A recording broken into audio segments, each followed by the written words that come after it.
Como organizar áreas, microáreas de uma equipe de saúde da família. Isso aqui também vale a pena para uma equipe de AP. E esse vídeo já foi muito pedido há muito tempo por agentes comunitários de saúde, coordenadores de atenção básica, profissionais de equipe de saúde da família e equipes de AP. E chegou a hora de fazer. E ele foi feito com muito carinho, de uma forma muito didática. Fica comigo, engaja, deixa o seu like, a sua curtida logo. Eu estou pedindo para fortalecer o nosso canal e também encaminhe esse vídeo para mais pessoas. Vamos lá.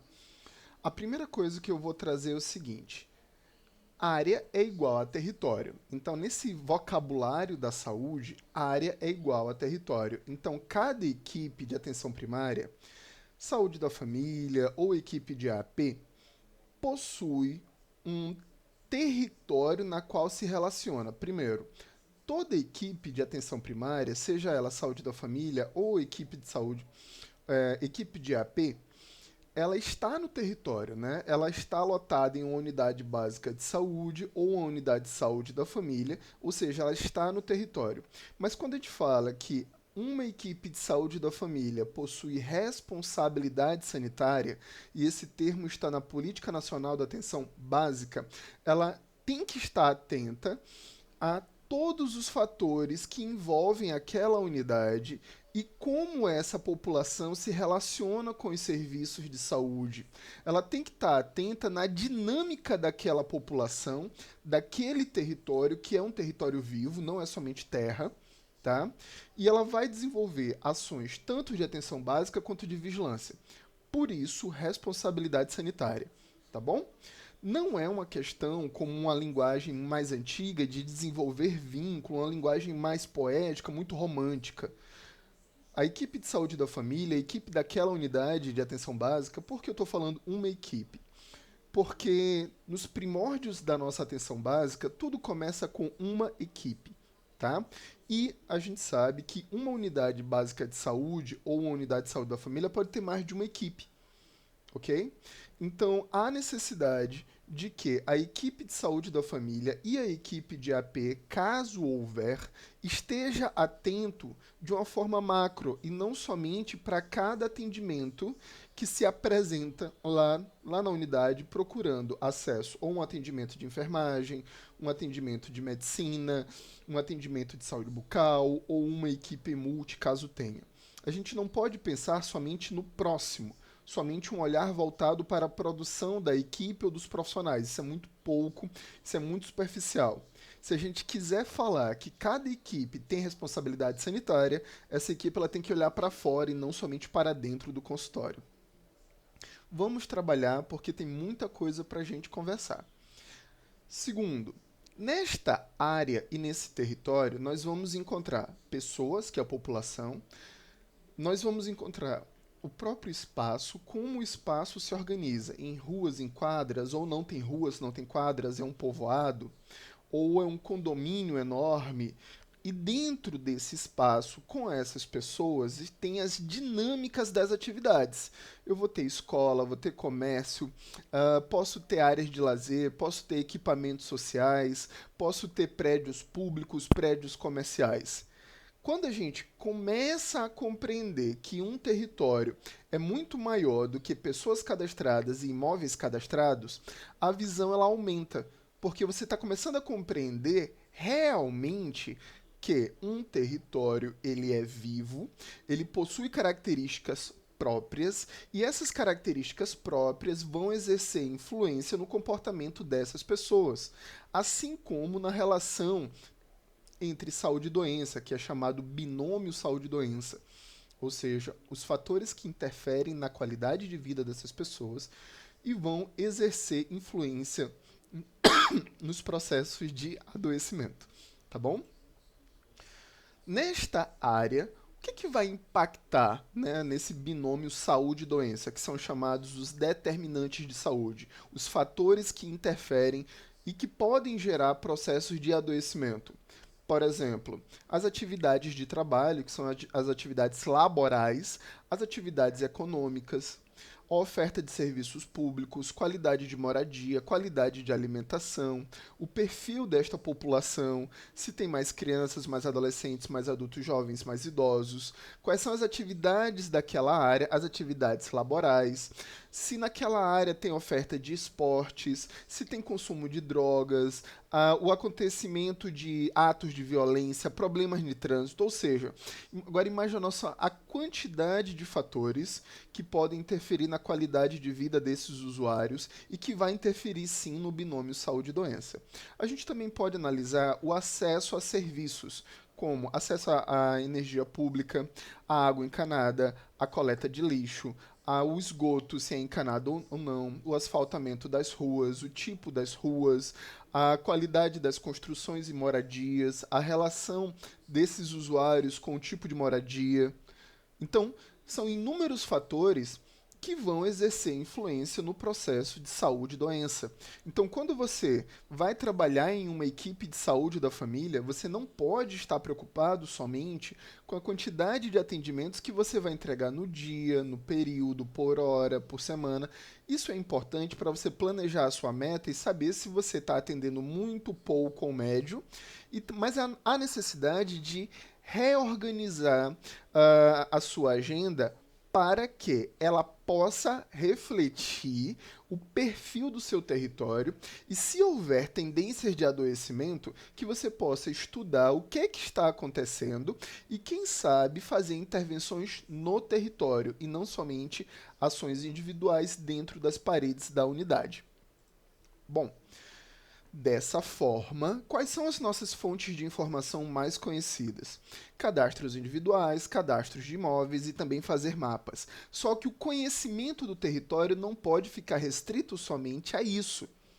Eu posso analisar o perfil dos atendimentos individuais, as principais demandas, público atendido, o perfil dos procedimentos, perfil dos medicamentos mais consumidos, tipo de tratamento, abandono ou adesão, e também a origem dessas pessoas, se elas possuem acompanhamento por agente comunitário de saúde ou não, se elas estão cadastradas e por aí vai. Ou seja, o nosso olhar ele inicia com quantidade, mas ele tem que ser ampliado. A gente tem que olhar para a série histórica. Por exemplo, estamos em março, né? Dia 5 de abril. Estamos em 5 de abril. Já fez análise de como é que foram os meses de janeiro, fevereiro e março de 2024, por exemplo, em relação aos casos de dengue e de covid que estão sendo atendidos na sua unidade? Será que essas pessoas com maior incidência de dengue moram na mesma rua, moram no mesmo bairro? Como que está a qualidade de moradia? Então você tem bases de dados oficiais que vêm dos agentes comunitários de saúde, que cadastram imóveis, cadastram pessoas, fazem mapas, mas você pode desenvolver outras linhas de análise para gerar conhecimento de território. Você pode fazer análises epidemiológicas, análises agregadas de conhecimento de vigilância. Então, esse processo de conhecimento do território vai possibilitar gradativo e melhora de relacionamento com essa demanda que vai se apresentando lá na unidade. Vamos aos cálculos? Vamos lá. Pela PNAB, Política Nacional da Atenção Básica, eu calculo o teto de equipes de saúde da família pegando a população do município e dividindo por 2.000. Não é Previne Brasil, isso é PNAB. Previne Brasil classificou os municípios a partir da tipologia, que foi um estudo do IBGE. E aí determinou médias de pessoas por equipe de saúde, dependendo da tipologia do município. Então, se o município for tipologia urbana, 4.000 pessoas. Se for intermediária adjacente ou se for rural adjacente, 2.750 pessoas. Se for rural remoto, 2.000 pessoas, mas isso é uma média.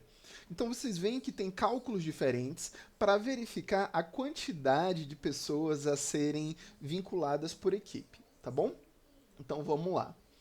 E a quantidade de ACS por equipe? Como é que eu calculo a quantidade de microáreas? Na PNAB, versão 3, ano 2017, a obrigatoriedade é de ter pelo menos um ACS por equipe. Pelo menos um ACS por equipe. E dentro desse território que o ACS vai trabalhar, que é chamado de microárea, ele pode estar vinculado a ele até 750 pessoas. Não tem cálculo de padrão de famílias. Até 750 pessoas. Mas isso não é uma meta, é uma média. Caso houver, isso é um limite, tá bom? Na verdade, não é média, é limite. Vamos avançar?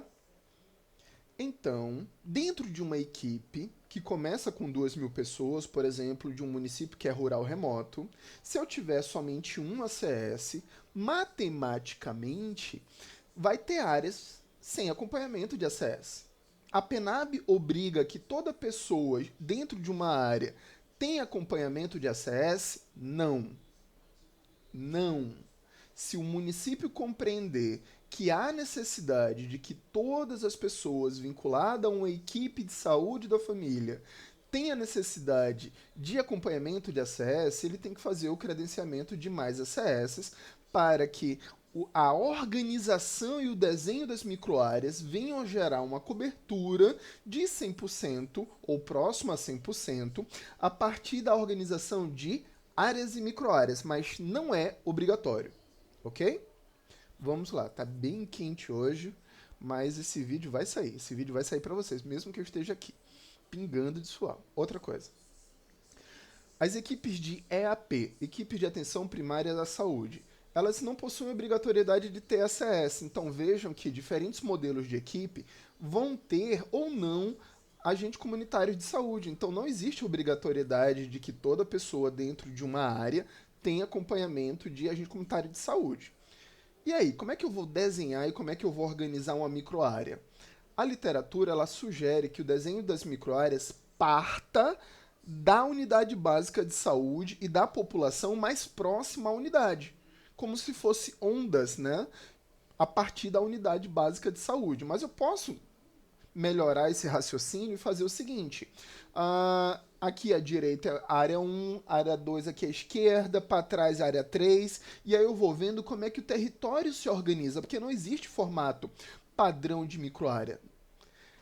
As microáreas não são assim.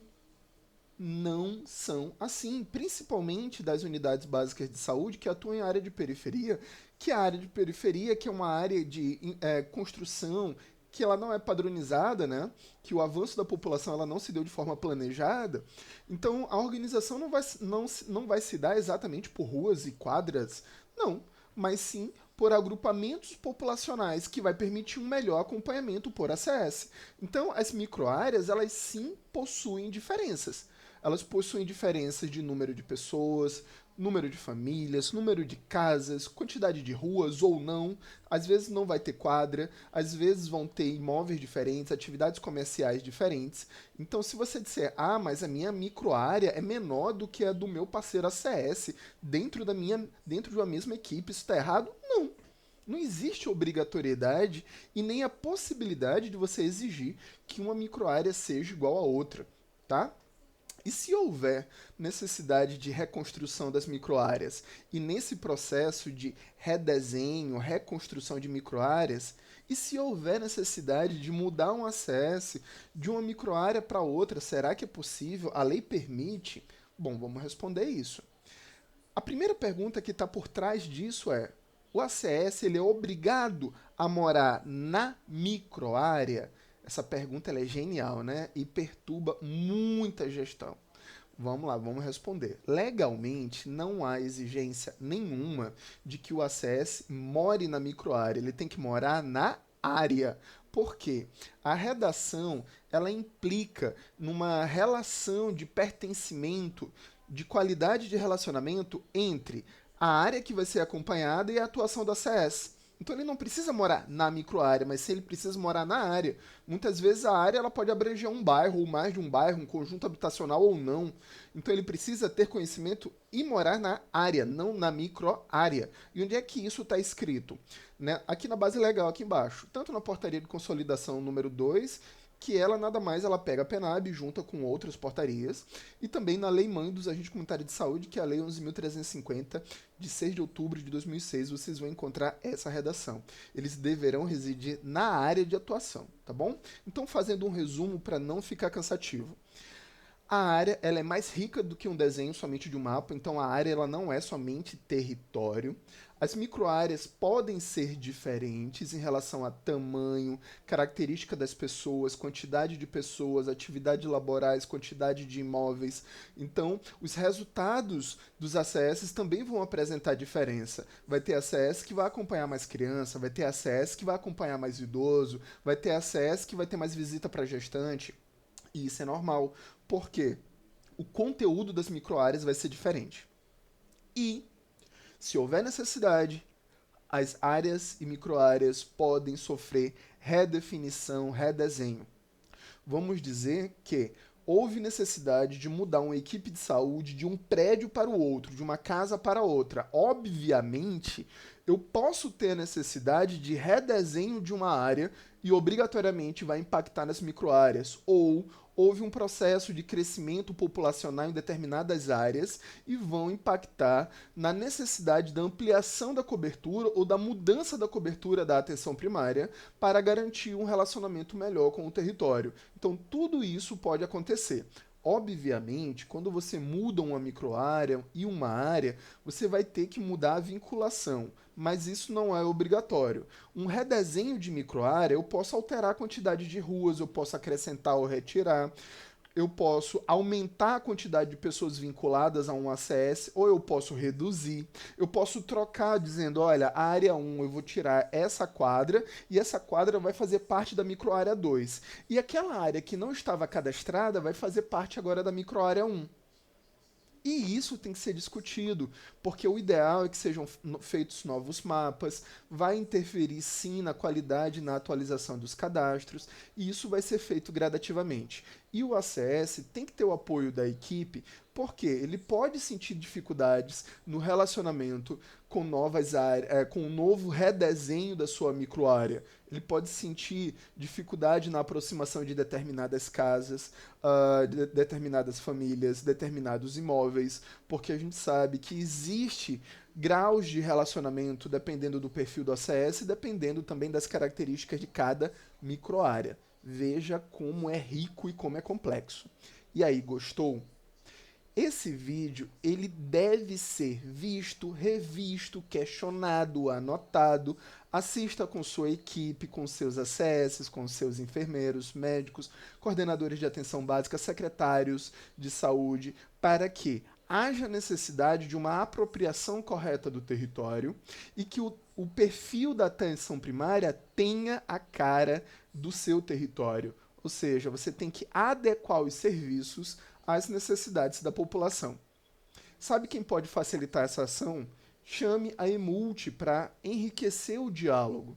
A Emult ela trabalha com território de abrangência de várias equipes. Por exemplo, uma equipe multi-estratégica ela trabalha de 1 a 4 equipes. Apoia, é a área dela. E ela precisa apoiar o processo de trabalho. É uma das atribuições da equipe multi. Então chame a equipe multi para apoiar essa discussão. Vai ser um prazer ver isso.